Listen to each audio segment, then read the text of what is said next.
మద్యం కుంభకోణానికి సంబంధించి ఒక విజిల్ బ్లోయర్ గా సిట్కు అన్ని విషయాలు చెబుతారని ఎంపీ సీఎం రమేష్ తెలిపారు. మద్యం షాపుల్లో పనిచేసే సిబ్బందికి ప్రతి నెల 25 కోట్ల రూపాయలు జీతాలుగా చెల్లించి అందులో 5 కోట్ల వరకు కిక్ బ్యాక్స్ గా కూడా తీసుకున్నారని తెలిపారు. అదేవిధంగా మద్యం షాపులకు 11,000 మందిని సెక్యూరిటీ సిబ్బందిగా నియమించి వారి జీతాల నుంచి 3 కోట్ల వరకు కిక్ బ్యాక్స్ తీసుకున్నారని ఆరోపించారు. డిస్టిలరీని బెదిరించి సొంతం చేసుకొని నాసిరకం మద్యాన్ని సరఫరా చేశారని విమర్శించారు. దీనికి సంబంధించి తన వద్ద ఆధారాలు ఉన్నాయని కూడా సీఎం రమేష్ తెలిపారు. విషయాలు ఇంకా మిస్ అయినట్లున్నారు. నేను ఎందుకంటే రోజు పేపర్లో చూస్తున్నా.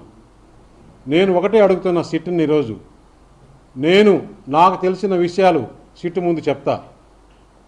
సిట్టు చాలా విషయాలు తీసుకోలేదు. ఇంకా ఏదైతే వైన్ షాప్స్లో ఎంప్లాయీస్ ఉన్నారో వారికి నెలకు 25 కోట్ల నుంచి 30 కోట్లు శాలరీస్ పే చేశారు.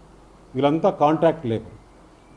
ఈ కాంట్రాక్ట్ లేబర్ దగ్గర నుంచి monthly 5 to 6 crores kick backs తీసుకున్నారు. అవునా కాదా అని చెప్పి మీకు తెలుసు. ఎవరు తీసుకున్నారు, ఏ విధంగా తీసుకున్నారు, ఎలా తీసుకున్నారు.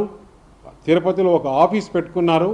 ఇదే కాకుండా వైన్ షాప్స్కి అంతా సెక్యూరిటీని పెట్టారు. దాదాపు 11,000 మంది. వీరికి కూడా శాలరీలో వచ్చే దాంట్లో మంత్లీ 2 to 3 crores అంటే ఫస్ట్లో స్టార్టింగ్ నుంచి లాస్ట్కి వచ్చే 3 కోట్ల రూపాయల వరకు కిక్ బ్యాక్స్ తీసుకున్నారు.